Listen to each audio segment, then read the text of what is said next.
Velkommen til webinar om kunstig intelligens og fremtidens militære operasjoner. Jeg heter Kjetil Renstad, og jeg er førsteamanuensis på Krigsskolen, som er en av avdelingene ved Forsvarets høgskole. Ved siden av meg sitter Roy Sævareide Bendiksen, som har et doktoratsprosjekt om kunstig intelligens og implikasjoner for offisersrollen. Da tenker jeg vi slipper til Roy. Vær så god, Roy. Ja, takk for det. Dette er jo da et forskningsprosjekt ved Krigsskolens seksjon for landverk, som da er finansiert av Forsvarets høgskole her i Norge. Og så er det et programopptak ved Forsvarshøgskolen i Stockholm, og da ved institusjonen for lederskap og ledning. På et overordnet nivå så utforsker prosjektet da hvordan introduksjonen av kunstig intelligens i militære operasjoner endrer offisersrollen og kravene til militær profesjonsutdanning. Så har jeg valgt å undersøke det med å gjøre en case-studie, en utforskende case-studie av det som er et operasjonelt ildstøttesystem, som jeg kommer litt tilbake til. Temaet i dag det relaterer da til den første delen av forskningen, som handler om hvordan vi da skal vinne denne kognitive duellen i det som jeg kaller for fremtidens høyintensitetsoperasjoner. Og vi skal starte aller først med å se litt på det teoretiske rammeverket som prosjektet beveger seg innenfor. Når jeg snakker da om høyintensitet, så tar det utgangspunkt i denne duellen mellom saturerte systemer og systemer. Og med det mener jeg så at det er ganske mye systemelementer her på begge sider, og at de er i en form for balanse. Der systemene da står mot hverandre med de her motstridende ends, ways og means. Og så har jeg jo en fokus her da på den indirekte og gjerne dødelige effektbruken i og mellom systemene. Så bruker jeg militærteorien og denne stridsevnemodellen, som handler om det å lykkes med operasjoner. Det å kunne snakke om det som en evne. Her er det vist med de 3 komponentene. Den fysiske komponenten, som består av personell og materiell. Den konseptuelle komponenten, som på mange måter er ideene og operasjonsmetoder og sånne ting. Og så er det den konseptuelle, rettelse, den moralske da, som den siste komponenten, som handler om kultur, etikk og de delene der. Og sammen da, så vil disse 3 virke sammen og skape denne stridsevnen. Så ser jeg da videre på den fysiske komponenten litt nærmere, og bruker her en sosioteknisk modell som perspektiv på den. Den har det sosiale systemet, som består av strukturen, organiseringen, og mennesker og kompetanse, mens det teknologiske delen ser på da teknologien i seg selv, og hvilke oppgaver som er i systemet. Ved å bruke det her teoretiske rammeverket, så blir det da mulig å se for seg hva skjer her når vi endrer teknologivariablen, når vi får nye teknologier inn, og da for min del spesifikt kunstig intelligens. Det går an å se på hva skjer når vi får en endringer i de overordnede konseptene, hvordan duellen skal føres, hva betyr det da for den operasjonelle ildstøtte. Og det er innenfor dette rammeverket, der jeg plasserer operasjonell ildstøtte som et system i fokus, og går nærmere inn på det. Sånn ser det ut. Definisjonsmessig så handler det operasjonelle ildstøttesystemet om å koordinere og integrere bruk av indirekte ild, både fra land, luft og sjøplattformer, for å skape nødvendige effekter på mål til støtte for operasjonene. Og her er akkurat det her modellert da, fra et sånn indre systemperspektiv, der vi ser de ulike systemelementene i roller som sensorer på venstre side, effektorer på høyre side, og kommando og kontroll eller ledelsen i midten her. Så er det sånn at noen systemelementer kan nå skifte roller her underveis, og de kan nå inneha flere roller. Så er det en nyanse her på fargene, der tanken er at de blå systemelementene i bunnen her, det er typiske systemelementer som er organiske da, for en gren, og landmakten for min del. Mens når vi tar inn de svarte i tillegg, så fra andre grener eller allierte, så får vi da det her operasjonelle ildstøtte. Og så vil jo disse systemelementene kobles sammen i et kommando-, kontroll-, informasjonssystem. Og der snakkes det gjerne om 3 typer interoperabilitet. Du har den tekniske, at det er mulig å dele data mellom systemelementene. Du har den prosedyremessige, at det er gått opp regler for hvordan dette skal gjøres. Og så har du den menneskelige, at det finnes begreper og samla ideer her som gir det hele mening. Og blant det her interoperabiliteten så er det jo mulig å se for seg at enkelte kombinasjoner her vil ha veldig sånn lineære interaksjoner med tette koblinger, mens andre er mye løsere og komplekse i kombinasjonen da. Og det gjør at det gir mening her i dette systemet å snakke da om en ytelse, altså fra en sensor oppdager noe, til en effekt og levere en virkning på målet. Og her går det an å bruke tida til å kvantifisere, da du kan ta tida og sette både baselines og yardstick, sånn at du har liksom en ytelsesmåling på systemet.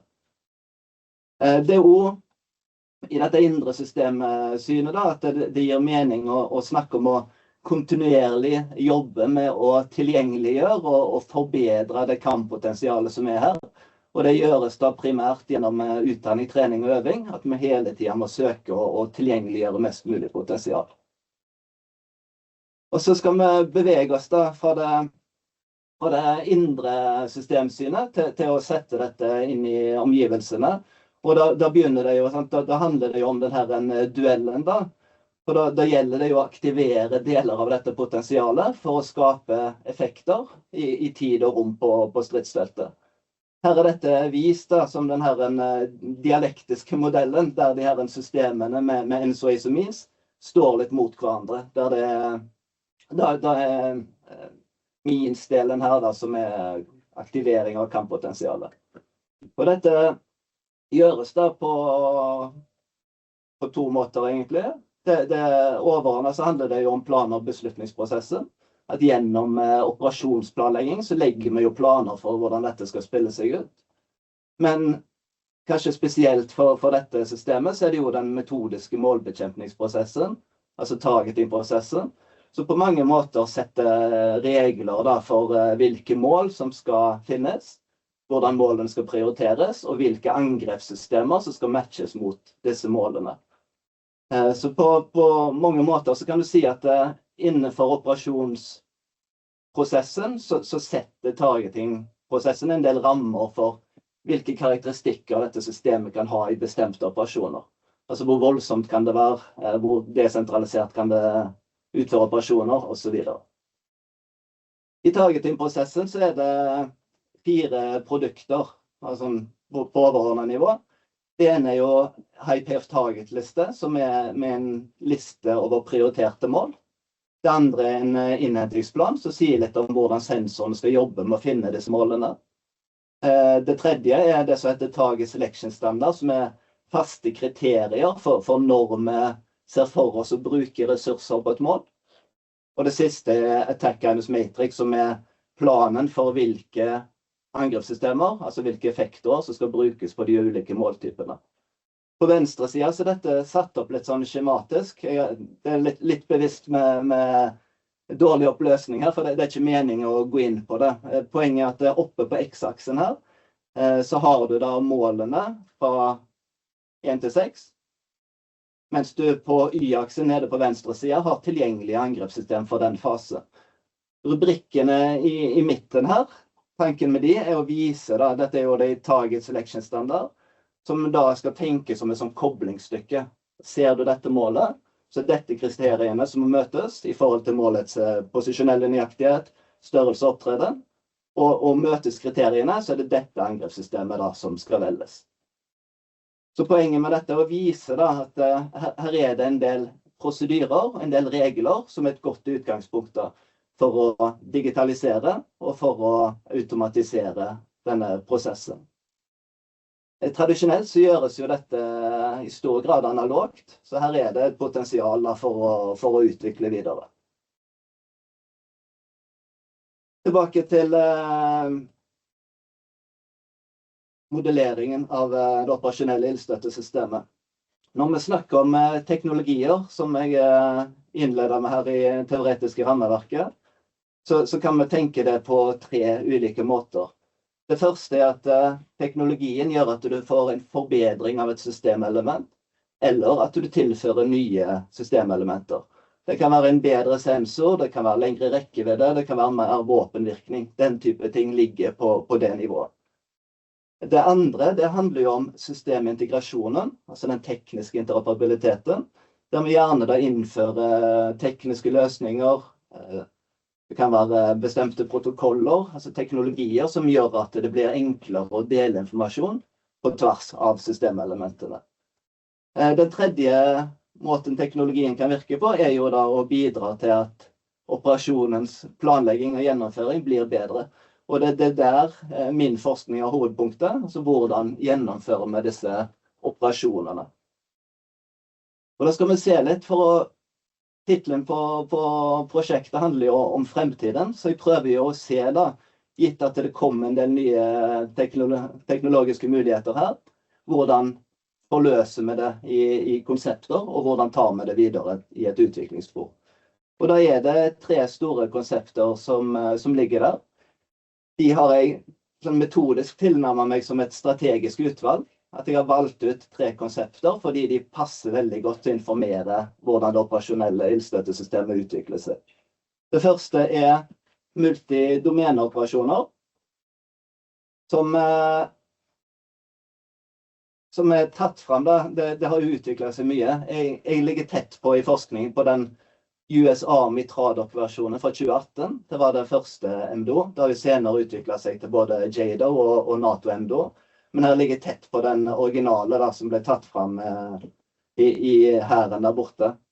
Denne snakker om et operativt problem, at på amerikansk side så det behov da, for å samordne ressursene bedre, for å kunne bryte gjennom det her fremvoksende, spesielt kinesiske og russiske multilayer stand-off-systemene. Så det som vektlegges i MDO, det jo det her med systemintegrasjon.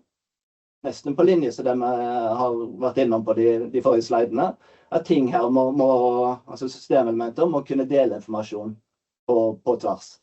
Det andre jo en prosedyremessig tilnærming, at de jo må være i stand til å konvergere og rette ressursene inn mot det som i MDO da kalles en decisive space, at du får penetrert gjennom det her multilayer standoff og kan følge på med andre operasjoner. Og så det en erkjennelse da, i MDO at dette handler om mer enn det her en combat engagement og den her en brigadestriden. Det handler om å bygge opp systemene rundt og få den her en operasjonelle støtten til å virke for å skape det gjennombruddet. Hvis vi går fra MDO til et ambisjonsnivå opp på konseptene, så har du det som heter Mosaic Warfare. I motsetning til MDO, som tatt frem for å løse et taktisk problem, men har liksom blikk på hva som finnes av systemer i dag, så Mosaic Warfare tatt frem nesten utelukkende basert på simuleringer, så mye som frigjør tilnærming til konseptet. De legger samtidig ord til grunn da, at her det må være en systeminteroperabilitet. Ting må kunne dele informasjon på tvers. Men her da, så det ikke sånn fokus på multirollesensor, eller multirolleplattform, eller multirolleammunisjon. Her ønsker de så stor variasjonsbredde som mulig, altså så stor kompleksitet som mulig, fordi de tenker da at det gir en relativ fordel mot motstanderen, så lenge da du klarer å føre kommando og kontroll på dette komplekse systemet. Og det jo i den sammenheng at de snakkes om det her med desentraliserte killwebs, at du kan ha noen veldig informasjonsrike noder da, som får et mandat. Eksempelvis rundt en striledd på brigade- eller bataljonsnivå i landmakten. Det kan være en fregatt eller kystkorvette, det kan være en F-35, men at du har noen av de hubene, og så kler du på ressurser da, alt etter behov, og det kan være både sensorer og effektorer. Og hovedideen da at disse ressursene kan da skifte mellom killwebene alt etter hvilke problem som oppstår på stridsfeltet. Så du har en voldsom sånn der en adaptivitet, at det oppstår et problem, så kan ressursene flyttes og skape en superstruktur som kraftsamler og løser det problemet, før det splittes ut og svermes ut mer mellom killwebben igjen. Så en sånn bevegelse bort fra kanskje en mer tradisjonell, sånn litt mer deterministisk planlegging, til å satse litt mer på adaptivitet og respons. Det siste konseptet som jeg tar med, jo når dette da i tillegg får et høyere tempo, at algoritmen får en mer fremtredende rolle, og at selve duelleringen da går så fort at det må gjøres maskinelt for å i hele tatt klare å ha en konkurransekraft. Og i litteraturen så kalles jo det gjerne for battlefield singularity, at du passerer da det her punktet der mennesket har en rolle, og skyver mennesket litt på siden, og bare erkjenner at her må maskinen ta over duelleringen. Og så møtes jo det jo da i litteraturen av litt motkrefter, kanskje beskrevet best med det her kentaur-krigføringsbegrepet, som handler om en erkjennelse om at det nok riktig at maskinene må gjøre mer av duelleringen, men det må være innenfor rammene da, av det som menneskelig akseptabelt, og at mennesker må sette rammene sånn at vi har kontroll på det. Så gitt disse 3 konseptene, så har jeg da gjort en tilpassning av den modellen av det operasjonelle ildstøttesystemet, og gjort den mye mer beslutningssentrisk ved hjelp av denne ODA-loopen. Så det å observere, orientere, beslutte og handle. Og her ser vi jo i denne fremstillingen både MDO, at ting her må kunne deles på tvers, altså data på tvers, og at det må være prosedyrer for å kunne konvergere etter behov. Vi kan også tenke oss at dette beslutningshjulet tilhører ett killweb, og at i orienteringssteget så vil det være en samordning på tvers av killweb, der de ser til siden. Trenger du noen av mine ressurser, kan jeg få noen av dine ressurser. Og så ser vi også Hyperwar, der dette da foregår i et tempo som så høyt at et menneske her vil stå litt i veien for det maskinelle, hvis det skal være on the loop, da, som det heter. Så spørsmålet, hvordan kommer vi der? I dag så består jo dette systemet av veldig mange ekspertsystemer.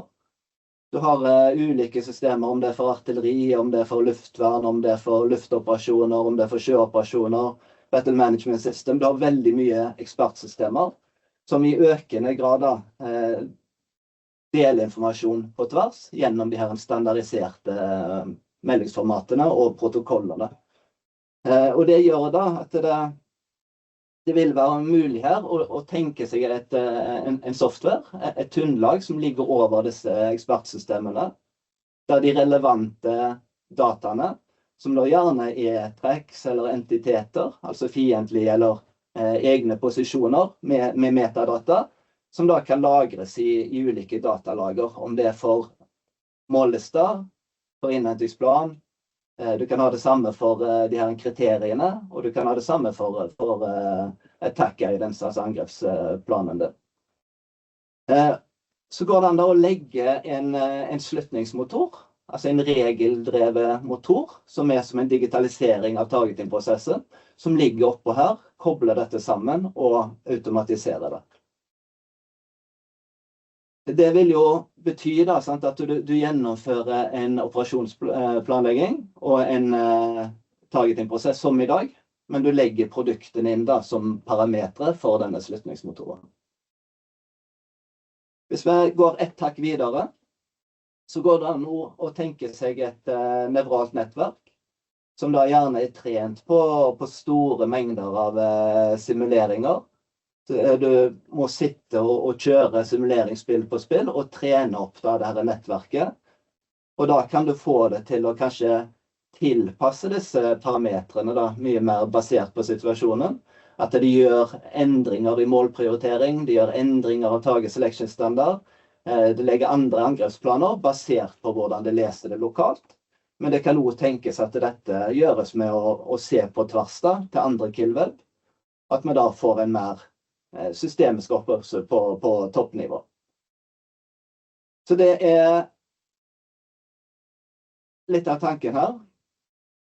Vi kan også tenke oss da at i denne opptreningen av disse nettverkene, at du ikke bare trener på simuleringer, men at du tar fram nesten som en digital tvilling av stridsfeltet, som du etter hvert kan bære med deg inn i selve utførelsen av operasjonen, for å hele tiden jobbe da med alternative handlingsmåter, med å se om det ting som ikke oppdaget, og så videre, og så videre.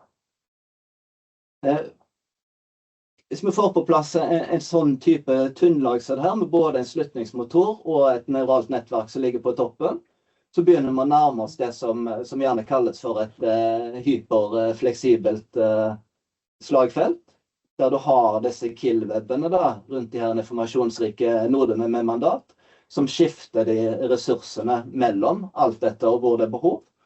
Og der da, hvis problemet oppstår, så kan du som sagt danne de her voldsomme strukturene før det svarmer litt ut igjen.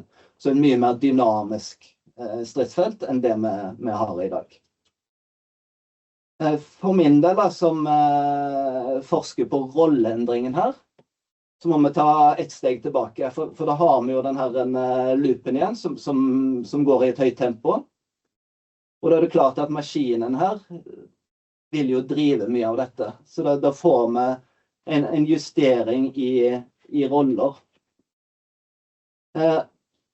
For å forstå dette og tilnærme det på en god måte, så bruker jeg det som heter Human Machine Teaming-hjulet, som egentlig et hjul da fra 60-tallet, men som også passer godt i dagens kontekst.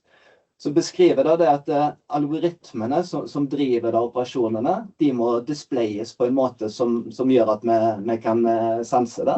Vi må altså forstå det, sikkert primært gjennom øynene, men det kan også være andre måter å sanse det på.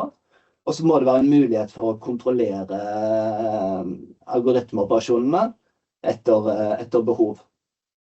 Og i spesielt denne hyperwar-litteraturen så beskrives det da 3 roller, som da trer frem som de menneskelige rollene. Det ene en rolle som heter failsafe, som handler nesten som den røde knappen, da, at du kan stoppe operasjonene og tre inn i loopen igjen. Enten da ved å stoppe de helt opp, eller å sette operasjonene på maks da, hvis det er det som er behovet. Det andre, moral agent, i dag da, med den metodiske målbekjempningsprosessen, så er jo det etiske her ganske delt opp, der noe tas helt på toppen når de beskriver liksom målene på overordnet nivå, og etter hvert som det går gjennom fra politisk nivå til strategisk nivå, så gjøres det etiske vurderinger. Så han som sitter som en vanlig operatør i dag, har kanskje ganske enkle vurderinger, der det er ja-nei-spørsmål. Moral agent i denne sammenhengen prøver å løfte det litt tilbake, at det å sitte i et sånn type system som det her, som moral agent, vil handle nesten mer om et sånn konstitusjonelt etisk ansvar, at du må følge med på om systemet i stort opererer på en måte som beslutningstagerne vil akseptere. Da. Så der er det noe interessant å fordype, men kanskje det som er enda mer interessant er den her essential operator-rollen. Tidligere så var det en ekspertrolle, der du var on the loop, gjerne satt i en kommandoplass på et eller annet nivå, og hadde en ekspertisefunksjon, at du hadde et eller annet sertifikat, en utdanning, en erfaring som gjorde at du kunne gjøre vurderinger. Da. Her, når du får den her nye essential operator, så handler det mye mer om å være godt teamet med algoritmen. At du har vært med på å liksom, ta frem algoritmen og trene algoritmen på en måte da, som gjør at du nesten får en sånn delt kognisjon. Og det er gjennom den teamingen da, og den felles liksom, jobben med algoritmen, at du legger grunnlaget for å kunne ansvarliggjøres da, for operasjonene til algoritmen. Så et veldig sånn viktig element. Og så er det kanskje også her, da, rundt her med den teamingen og essential operator, at det mest interessante, synes jeg, da, med forskningen ligger. Så det skal vi komme litt tilbake til på neste slide. Det siste punktet på denne sliden handler om det overordnede forskningsspørsmålet mitt. Jeg jo interessert i å forstå denne rolleendringen, men jeg jo også interessert i hva som skal til da, for å møte disse nye rollene. Så det et viktig element her, at her kan det være en del endringer, en del nye krav som kommer med rollene, som må undersøkes da, hvis vi skal utdanne mot dem. Så, tilbake til Essential Operator. Da har vi jo det her systemet nok en gang da, med disse algoritmene som går her og driver operasjonen, og denne tanken om å være on the loop. Dette jo på mange måter selv da, om du liksom klarer å korrelere operasjonene mot en sånn digital tvilling, at du har en form for fremskriving, hvordan du tror striden vil gå, så vil det likevel være ganske reaktivt det her. Du avhengig av en lesning av situasjonen lokalt, eller på tvers av killweb, og du avhengig av at mennesket forstår den igjen. Så du på en måte litt reaktiv. Spørsmålet om det går an å skyve noe av det foran, i stedet for å ha det on the loop, at du setter det for the loop. Og tanken der jo at du skal kunne trene det, sant? Opp algoritmene på måter der du får litt mer kontroll på situasjonen. Det kan handle om at du trener opp algoritmer som kanskje møter bestemte taktiske og operasjonelle situasjoner, at du trener de opp for å ha visse egenskaper. Det kan være at du vil ha en algoritme som veldig sånn risikoavers, eller du vil ha en som vektlegger tempo. Du kan ha en algoritme som veldig god på det lavere luftrommet, eller trent på et motstøt. At du kan få disse mer optimerte algoritmene. Det andre jo at du også kan trene inn egenskaper i et sånt nettverk, der du får en større grad av normativ kontroll. Da. Du kan nesten tenke deg at du trener de opp på et etisk skript. At det har en oppførsel som på linje da, med det som kanskje akseptabelt for en bestemt situasjon. Så i en sånn setting så vil det her med Essential Operator handle veldig mye om selve opplæringen og innlæringen av algoritmen. Altså sitte og programmere og kjøre algoritmen på spill, nesten som en fulltidsjobb, for å få en sånn god og tydelig delt kognisjon, men nå da, som en del av det, og validere det naturligvis, at du først trener opp, og så teste på testdata, for å være helt sikker på at når denne algoritmen kommer i operasjoner, så du trygg da på rollene som både failsafe og moral agent. Det vil jo da bidra til at de her hellene da ofte med å jobbe så tett timer på algoritmen, beskrives jo gjerne det her med rubber stamping og moral crumple, at du får en veldig sånn tillit til algoritmen. Det forsvinner litt da. Siste slide. Det jo planlagt med et eksperiment for å undersøke det her. Da skal det brukes en KI mockup som skal simulere en beslutningssituasjon som da forbi det her en battlefield singularity, der det altså saturerte systemer som står mot hverandre og har den her veldig sånn intense duellen. Og der skal vi sette opp ulike scenarioer med vignetter da, med en økende kompleksitet.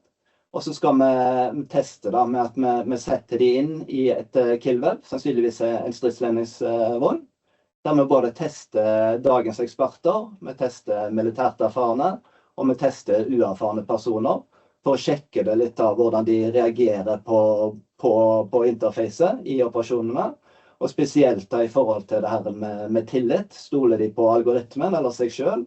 Det her med workload, hjelper dette?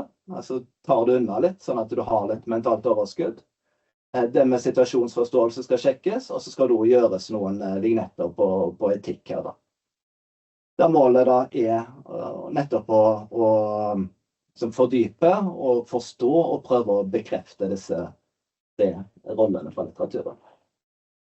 Så med det så min del ferdig. Da det mulig å stille spørsmål i chat hvis noen har det. Jeg kan jo åpne med et spørsmål. Du har jo fulgt med litt nå på kunstig intelligens i militære operasjoner en stund. Ja. Hvor langt unna vi dette hyperwar-scenariet, for eksempel? Tenker du? Ja, i den situasjonen jeg snakker om her da, den veldig duellsituasjonen der det er store saturerte systemer og strukturer som står mot hverandre, så vi nok et stykke unna. Samtidig så har du lukka systemer som i bruk i dag, både på fregatter, og du har systemer som Iron Dome, og du har mer lukka stilsystemer. Du skyter ned innkommende missiler, så du har jo logikken, og du har automatiseringen, og du har den her tanken om at mennesket skyves ut av loopen. Det der i dag, men ikke på sånn systemnivå som vi snakker om her, der systemet også mer åpent, at du vet liksom ikke helt hvilke sensorer og effekter også er tilgjengelige. Når det sagt, da, så en ting er jo nettopp den her tempoet du får, tempoøkningen i de lukka systemene. Det andre er jo hvis du i tillegg skal ta med den mosaiktanken, at du skal få inn en adaptivitet, og ha det i en sånn duelltanke, der det nok litt lenger unna da. Kunne du kanskje prøve, hvis det noen blant tilhørerne som ikke så inne i denne spesifikke litteraturen, si litt om, helt konkret, hva kan en sånn adaptivitet, hvordan kan det se ut på slagfeltet? Ja, for landmakten sin del da, hvis jeg skal bruke det som eksempel, så handler det jo da at kanskje hvis du sitter i stridsledningsvogn da, i en bataljonskommandoplass eller tilsvarende, så vil du jo da ha et Battle Management System, der du har kartbakgrunn, og så har du da de her tracks og entitetene som snakker om at du har nesten som en digital tvilling, at du har posisjoner på fienden og egne styrker. Og så vil det da ligge en eller annen geometri oppå her, som hjelper deg å gruppere og si fra når det et høyverdig mål, og si hva som vil være en angrepsløsning. Og så det sånn da at det sånn at hvis det du oppdager da, rundt vågene dine med dine sensorer, interessant nok, så jo tanken at det skal tilflyte både sensorer som hjelper deg med å få bedre oversikt, men også angrepssystemer som gjør at du kan løse det problemet på en mye bedre måte da. Og da det jo kanskje der det kulturelle ligger da, sant? For innforstått med det da, så innebærer det jo da plutselig at han eller hun da, som sitter i vogna, har myndighet da, til å håndtere den situasjonen, at vi ikke faller tilbake på at det da skal flyttes på nivåene oppover. Vi har fått inn et par spørsmål i chatten nå. Ja. En som kommenterer at det utrolig spennende, og det jo hyggelig. I hvilken grad kartlegger dere og synliggjør dere usikkerhetene i modellene? I noen beslutningsprosesser vil det være høyere usikkerhet i prediksjonene enn andre, og hva gjør dere for å pinpointe faktorene som avgjør usikkerhetene? Ja, det jo et godt spørsmål, og det ser vi jo på da. Men nå i starten så legger vi det, for den regelbaserte algoritmen sin del, så legger vi det jo veldig tett på targeting-prosessen sånn den i dag. At det nesten en digitalisering av den. Samtidig da, så det gjort en avgrensning der for å komme unna litt av den usikkerheten. Og det handler om at man har sagt at det som data for inntrening av algoritmer, for å håndtere det regelmessige da, for den saks skyld, da det tracksene, altså posisjon, type trekk, hvem det her, hvor skal de, hva har de med seg, altså alt metadata, det dataene. Så på den måten så legges det egentlig til grunn da, at alt som kommer i en målliste validerte og positive tracks. Og det jo litt juks, men det eneste måten det gir litt mening å snakke om denne algoritmen på høyeste nivå da. Og så det jo selvfølgelig usikkerhet på mange ulike nivåer her. Det vil jo aldri bli fullgodt da. Men tanken jo å få trent opp algoritmen på så god data og over så lang tid da, at når du snakker om de neurale nettverkene, så de gode nok da. Men det nok et stykke å gå, og spesielt det her den digitale tvillingen da, hvis du tenker at du skal ha en digital tvilling som så tvilling som det går an å bli, så det jo et stykke unna da, for det er på plass. Ja, og disse usikkerhetene jo en spesiell utfordring for den rollen som moral agent, som du ser på. Ja, absolutt. Og der også vi jo litt i startblokka, da, men det jo klart at det å bringe altså den og heller ikke forbias i inntreningen, men passe på at det nok kritisk distans, og at det databasert nok måte du trener det inn på, jo en måte å få bedre kvalitet på. Da. Et annet spørsmål her også. Med ODA-loopen viser du til nødvendigheten til feedback-mekanismer. Hvordan kan man sikre at støttesystemet, for eksempel det nevrale nettverket, kan tilpasse seg raskt nok? Ja, det jo noe som ses på, og tanken jo da, sant? Det jo ganske sånn enkel tilnærming i starten, men må jo bygge det steg for steg her, og i starten så vil det jo være altså en endring i situasjonen, at mål, hvis du tenker lokalt da, forsvinner ut av targetlista, fordi det har kommet en BDA, og det rapportert som beskutt, vil jo da være en endret situasjon på bakken, som gjør at det sånn det tenkt at både nettverket og det regelbaserte forholder seg til det da. At det blir en faktisk endring i dataene da, altså i listene. Og så det jo det veldig enkelt å begynne regelbasert og begynne lokalt. Det også ganske enkelt å få til sånn orientering til siden. Men med en gang du begynner å snakke om at du skal ha egenskaper inn i systemet, og at du skal gjøre større vurderinger på effekten, så det jo mye verre. For da må du jo ha alt fra orbater til målanalyser må jo gå løpende. Da. Og det må nok komme, men det et par steg lenger frem da. Så det flere som lurer på, i hvert fall 2 da, som lurer på hva du tenker Forsvaret må gjøre for å legge mer til rette for å bli en datadrevet organisasjon som kan benytte seg av disse potensielle treningsdataene. Ja. Og det vet jeg jo du også opptatt av. Ja da, det jo det. Og litt av nøkkelen jo å begynne å samle data, jo det ene.